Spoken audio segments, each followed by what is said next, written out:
Целых 15 лет от нас скрывали истинную силу 8 внутренних врат. Но вот после сражения Майто Гая и Мадары стало ясно понятно, кто на самом деле является самым сильным шиноби всех времен. Многие из вас сейчас возмутятся и скажут: а как же Мадара? Как же Наруто и Саски? Они же ведь сильнее Гая. Да, в этом вы правы, но Гай сильнейший шиноби по той причине, что всю свою силу он получил исключительно собственным трудом. И в отличие от Наруто и Саски, у него не было подгонов от Хагорому. Он не был реинкарнацией Индры или Ашуры. Он был самым обычным шиноби, который каждый день упорно тренировался, поставив перед собой единственную цель – стать сильнейшим. Майто Гай! Я стану самым сильным! И пускай каждый для себя сам ответит, смог он это сделать или же нет. Всем здорово, Рибентос, и в данном ролике мы вспомним историю благородного зеленого зверя Конохи. Я Ван Кайф, и я желаю вам приятного просмотра.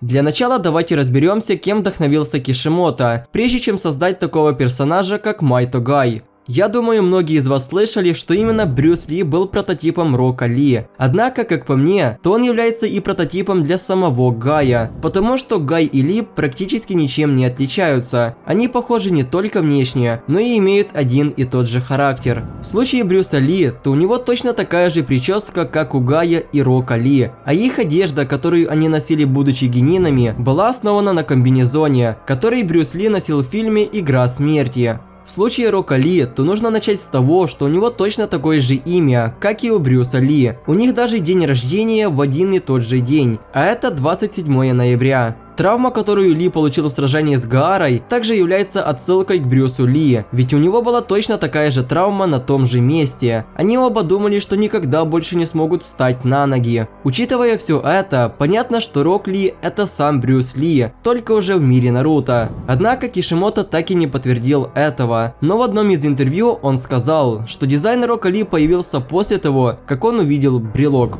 Теперь Майто Гай. Его внешность и манера общения основаны на тех, что были у Брюса Ли. У них также одно и то же любимое оружие нунчаки, только вот Гай использовал их очень редко, когда у него действительно появлялся серьезный противник, такие как Кисама или же Обито на 4-й мировой войне Шиноби. Также интересным фактом о Брюсе Ли является то, что он каждый день делал более 8000 упражнений. В его дневную норму входили 5000 ударов руками, 2000 ударов ногами, 360 поворотов талии, 100 скручиваний сидя, 200 скручиваний в наклоне, 100 подъемов ног и 200 подтягиваний колен к груди. И это не считая самих тренировок. А теперь давайте вспомним тренировки Рока Ли и Майто Гая. Если не сделаю 500 ударов ногами, придется делать 1000 приседаний. Если не сделаю 1000 приседаний, придется делать 2000 ударов руками. Если я не смогу пройти 500 кругов на руках, я сделаю 500 отжиманий. Если я не смогу отжаться, я начну отжиматься на пальцах. Ну, я думаю, что после всего ранее сказанного, нету никаких сомнений, что Брюс Ли является прототипом Рока Ли и Майто Гая. Во время поступления в академию Гаю не удалось сдать вступительные экзамены, так как он с детства не мог использовать ниндзюцу и гиндзюцу. Однако, знаете ли вы, чем Гай отличается от Рока Ли? Так это тем, что Гай может использовать стихии огня и молнии, а также у него есть собственный призыв. А вот Ли, кроме того, чтобы стоять на воде, практически ничего не умеет. В конечном итоге Гай поступил в академию на дополнительной основе. Он сумел дойти до финального этапа в экзамене на Чунина. Ему удалось победить Обито всего лишь одним ударом, однако потом он проиграл Какаши. Из-за того, что Гай не мог использовать ниндзюцу и гиндзюцу, он каждый день упорно тренировался, чем очень сильно удивлял своих ровесников, ведь даже такой гений, как Какаши, постоянно следил за тем, как он тренируется, и в конечном итоге они оба стали соперниками, хотя уже тогда отец Какаши Сакуму видел в Гае невероятно сильного шиноби. Хоть Какаши очень часто избегал Гая, но все же он считает его одним из самых близких и надежных для него друзей. Ведь они хорошо работают вместе на поле боя, прекрасно понимают друг друга и заботятся о взаимном благополучии.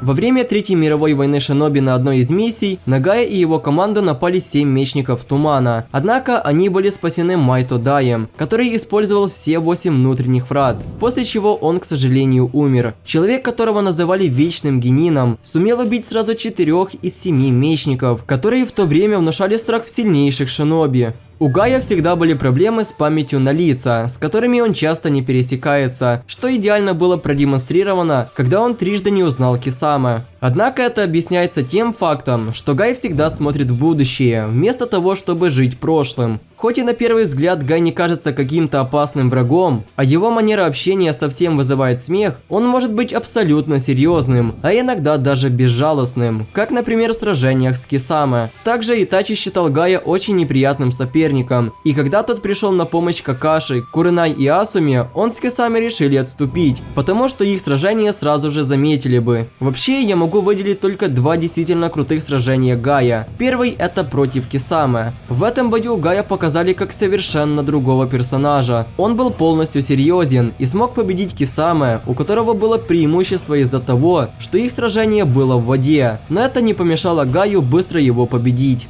Второй же бой — это, конечно же, сражение против Учихи Мадары. По моему мнению, это одно из самых лучших сражений в аниме Наруто. Ведь, как я уже говорил ранее, нам целых 15 лет скрывали истинную силу 8 внутренних врат. Но на самом деле это того стоило. Их бой — это украшение всей 4-й войны Шиноби. Гай, который почти всегда проигрывал Какаши, просто разносит Мадару 6 путей. И если бы на этом моменте Гай не остановился из-за полученного урона от самих врат, то, возможно, на этом их сражение бы окончилось.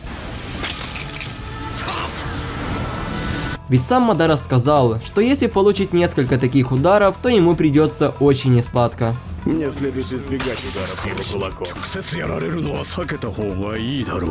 Да, будем откровенны, Гаю все же помогли в этом сражении, ведь если бы он прикоснулся к Гудоудаме, то сразу же бы умер. Но не будем забывать, что он мог решить исход событий в моменте, о котором я говорил минуту назад, поэтому все закономерно. Тайдзёцу Гая просто изгибала пространство, что еще никому не удавалось сделать, по крайней мере я такого не помню. Он настолько быстро двигался, что Мадара вообще его не видел, и мне действительно непонятно, почему он не использовал свое лимбо. Все же мне мало верится, что Мадара не воспринимал всерьез Гая в тот момент. Он просто не мог среагировать на любые его действия. Мадара победил его лишь за счет своего регена. Вот и все. Гай, как и Рок Ли, является для меня одним из лучших. Они пример для подражания. Все же тяжелый труд всегда окупается, и они наглядный этому пример. Гай, будучи никем, имел силу бога, и этого он достиг исключительно своим собственным трудом. Он постоянно тренировался, что в конечном итоге дало свои плоды.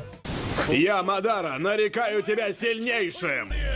Я надеюсь, что данный ролик вам понравился и вы оцените мой труд лайком и также подпишитесь на канал. Также не забудьте, пожалуйста, включить уведомления, чтобы не пропускать мои новые видосики. Ссылочки на наши паблики в Инстаграме, Телеграме и на беседочку в Дискордике будут, как всегда, в описании. Там же будет ссылочка, где вы сможете помочь нашему каналу развиваться. А с вами был Ванкайф, и я желаю всем удачи. Всем пока.